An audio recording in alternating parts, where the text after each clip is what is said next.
Na aula de hoje vamos tratar do tema a ordem de mercado. Esse assunto faz parte do nosso programa da disciplina Fundamentos Teóricos do Desenvolvimento da Riqueza, Fundamentos Teóricos do Desenvolvimento da Riqueza.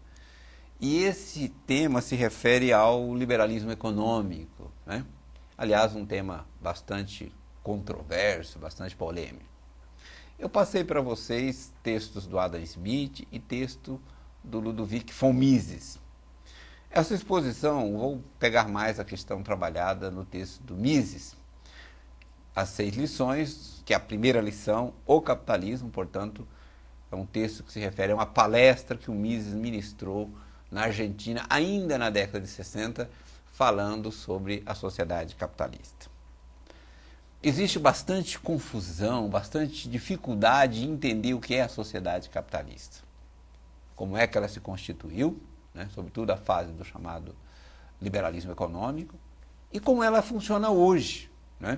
Como já expus em outras oportunidades, a grande questão para nós, enquanto professores de história, é compreender o momento que vivemos, é compreender o mundo em que vivemos. Para tanto, recorremos à análise de outras épocas, da compreensão de outros momentos históricos, mas geralmente o que está na pauta é a compreensão da sociedade em que vivemos. É isso que está em discussão. Isso com todos os professores não seria diferente comigo. Então, vamos pegar essa análise do Mises para ver como é que ele trata a situação da sociedade capitalista. Ele começa dizendo que existe uma certa confusão com o termo aplicado a um líder de mercado, como um grande fabricante de automóvel, um grande fabricante de chocolate, por exemplo. Ele diz que essas pessoas são chamadas de o rei do automóvel, o rei do chocolate. Ele chama a atenção para o fato de que há uma diferença significativa entre um rei de uma ordem pré-capitalista, de uma ordem feudal, por exemplo, e o rei de um segmento na sociedade capitalista. Enquanto o primeiro, ou os primeiros, eram reis que seriam servidos, que eram servidos, este da sociedade capitalista, ele é um líder de mercado e ele só é um rei porque serve muito bem ao seu consumidor. Tem uma expressão que eu acho interessante adotar para compreender melhor essa questão. Na sociedade capitalista, não existe um casamento, sociedade capitalista de livre mercado. Não existe um casamento entre o consumidor e o produtor. O consumidor, ele apenas fica com o produtor. Não é nem um namoro, muito menos o noivado. Ele vai à loja, adquire um produto hoje, ele não tem nenhum compromisso de adquirir esse produto novamente na próxima compra em que ele for efetuar.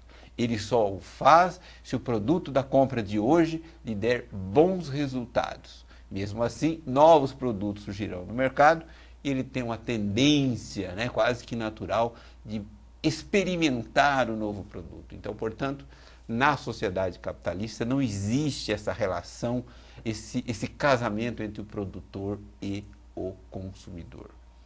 Nesse sentido, aquele que nós chamamos de um rei de um determinado segmento, ele até, vamos dizer assim, até lhe cabe o nome de rei, mas essa sua majestade só se dará enquanto ele estiver servindo o consumidor de forma que o consumidor agrade, que o consumidor dê preferência ao seu produto.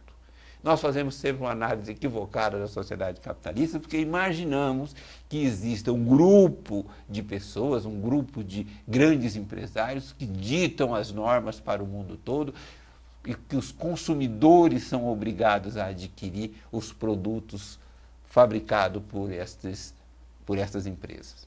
Isso é um grande equívoco. Na verdade, a realidade competitiva impõe um grande desconforto aos produtores. E quando é que existe um compromisso, ou seja, a obrigação do consumidor para com o produtor? Somente nos casos em que ocorrem monopólios. E como é que ocorrem os monopólios? Ao contrário das explicações tradicionais, que as empresas vão se desenvolvendo, ficando grandes, cada vez maiores, e aí chega um ponto que elas dominam totalmente o mercado e aí impõe preços extorsivos para os consumidores. Na verdade, isso está errado, né? E não é uma questão de gosto, não é eu que estou dizendo que está errado, é que não é assim que a sociedade funciona, não é assim que a economia funciona. Geralmente os monopólios, eles partem de concessões, de atos, de canetadas governamentais, estabelecendo para estas empresas privilégio de exclusividade na exploração de determinados serviços. Pegue no Brasil, por exemplo, e encontre um setor em que você tem monopólio e que esse monopólio é fruto do desenvolvimento da empresa pequena que se tornou maior e depois foi abocanhando o mercado. Já tivemos uma situação pior ainda no Brasil, né? Quando o monopólio das telecomunicações prevalecia e outros segmentos que ainda estavam monopolizados. Temos alguns, mas hoje já temos menos que tinha antes. Todos os monopólios eram, inclusive, sempre monopólio de empresas estatais ou as que existem hoje, principalmente, são monopólios. As que não são estatais são monopólios de concessões. Por exemplo, transporte coletivo de passageiros, né? O transporte coletivo de modo geral, né? O transporte coletivo ele é concessão das prefeituras, dos estados e da União, beneficiando algumas empresas e lesando os interesses das outras empresas. Não são empresas que nasceram pequenas e ganharam uma certa dimensão. Todas as empresas de ônibus que servem a nossa região, por exemplo, elas sempre foram exclusivas, né? Inclusive na cidade de Maringá, o transporte coletivo nasceu de uma empresa através de uma concessão de um ato estatal. Então aquela noção equivocada que nós temos que a pequena empresa que vai se tornando grande e vai sufocando as outras empresas, é uma visão que pode até servir dentro de uma determinada explicação marxista, mas que não coincide com a realidade. E como é que essa ordem de mercado produziu tanta riqueza? A ordem de mercado produziu tanta riqueza exatamente no momento em que ela foi se liberando, que ela foi se impondo, melhor dizendo, né? Na medida que a sociedade vai eliminando as restrições mercantilistas. E, evidentemente, a sociedade vai realizando essas transformações. No caso, na Inglaterra, ocorre a chamada Revolução Industrial. Esse processo da Revolução Industrial que se dá a partir da substituição do trabalho artesanal pelo trabalho manufatureiro e do trabalho manufatureiro pelo trabalho industrial. E qual é a questão, né, que possibilita essa multiplicação da capacidade produtiva? Quem leu lá o primeiro capítulo do Adam Smith, A Divisão do Trabalho, do livro primeiro, da obra A Riqueza das Nações, viu como o Adam Smith descreve a divisão do trabalho. É bom lembrar que o Adam Smith não é o teórico da divisão do trabalho, o Adam Smith não é o teórico da manufatura, todas as coisas já existiam e o Adam Smith apenas observa numa pequena fábrica como é que se dá o processo de produção. O processo de produção manufatureiro comparado com o processo de produção artesanal, Adam Smith observa que o trabalhador na manufatura ele consegue produzir 240 vezes mais do que produziria um hábil artesão em uma oficina produzindo artesanalmente os bens. Pegando o caso do alfinete, ele diz: um bom artesão fabricaria 20 alfinetes por dia. Esse trabalhador, na forma do trabalho subdividido, ele teria capacidade de produção, numa pequena manufatura, de 4.800 alfinetes por dia. Logo, a sua capacidade produtiva multiplica 240 vezes. É um aumento significativo. O título do primeiro capítulo do Adam Smith é a divisão do trabalho. O terceiro capítulo é a divisão do trabalho delimitada pela extensão do mercado. Ele vai mostrando como é que a divisão do trabalho possibilita a multiplicação do trabalho de cada operário. Consequentemente, quanto mais amplo for o mercado, mais produtivo poderá ser cada trabalhador. Se no exemplo que o Adam Smith dá, cada trabalhador multiplica em 240 vezes a sua capacidade produtiva, Se o mercado for mais amplo, for maior, ele poderá multiplicar a sua capacidade produtiva, sei lá, para 300 vezes, 400 vezes o que seria possível a produção de um trabalhador executando as tarefas da forma artesanal. Então, nesse formato podemos perceber, ou seja, a ordem de mercado que permitia a circulação das mercadorias, permitia, consequentemente, a multiplicação da capacidade produtiva de bens e serviços que a população poderia se utilizar para o seu conforto, para a sua longevidade, né? Para viver mais anos, para ter uma vida mais confortável, mais saudável. E isso vai permitir, inclusive, a própria multiplicação humana.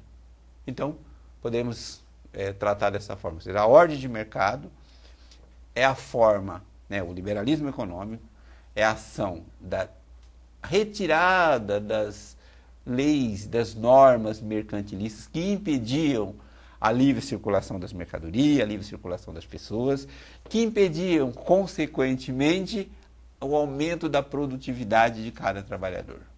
Com o aumento da produtividade de cada trabalhador, todos podem ter acesso a bens, quando digo todos, evidentemente, via mercado, não se trata de distribuição socialista, mas todos, via mercado, poderiam ter acesso a uma quantidade maior de bens e serviços a preços mais baratos, o que produzia o quê? Inclusão no consumo. Para usar um termo da moda, né? O desenvolvimento capitalista produzia inclusão social. Ocorre que, dada a nossa formação, a literatura, né, que serviu de base para a formação de quase todo mundo, de quase todos nós temos uma visão extremamente equivocada do que seja a sociedade capitalista. Quando olhamos para uma favela, imaginamos, olha o que o capitalismo fez, o capitalismo produziu favela. Quando olhamos para aquelas imagens que aparecem de países asiáticos, africanos, situação de miséria, entendemos, e os nossos professores inclusive colaboram para isso, né? Entendemos como aquilo sendo o resultado do capitalismo. Quando na verdade aquilo é o oposto, aquilo é a ausência do capitalismo, porque o capitalismo, a ordem de mercado, ela produz circulação de mercadorias, ela otimiza a capacidade produtiva de cada segmento, de cada trabalhador, e produz o oposto da escassez. Ele produz abundância de bens e serviços, e os produtos, bens e serviços, cada vez se tornam mais acessíveis, cada vez se tornam mais baratos e, portanto, mais pessoas podem consumir aqueles produtos que estão à disposição. E aí volto na questão inicial que eu estava colocando, baseado na obra do Mises. Este que lidera o mercado, o empresário que lidera um segmento de mercado, ele só vai continuar liderando o segmento de mercado se ele continuar oferecendo bens e serviços com qualidade, com preços baixos, e ainda tem que ficar de olho porque sempre tem no seu calcanhar um novo produtor que apresenta ao mercado o mesmo produto que ele está oferecendo a um preço melhor e com uma qualidade melhor. Além disso, ainda tem o fato de que a liberdade econômica, a liberdade dos indivíduos propicia a produção, né, a invenção de novos bens, de novos produtos que muitas vezes substituem aqueles bens que são consumidos pelo mercado. Então, na ordem capitalista, na ordem de mercado, na sociedade de livre mercado, o mais livre possível, né? Cada produtor, cada empresário tem que estar atento, procurando se esmerar cada vez mais, porque está sempre sujeito à concorrência dos seus pares, que poderá colocá-lo em situação ruim, né? Então, fechando essa aula, lembrando que é preciso, ao analisarmos o capitalismo, analisarmos a ordem de mercado, termos uma outra perspectiva do que aquela que tradicionalmente estamos acostumados. Vale lembrar que a tese que prevalece dos meios acadêmicos, principalmente, nos formadores de opinião, de modo geral, como a imprensa, né? É uma visão equivocada do funcionamento da sociedade em que vivemos, da sociedade capitalista. Por isso que muitos deles acabam se apaixonando por formas milagrosas de engenharia social, como é o socialismo.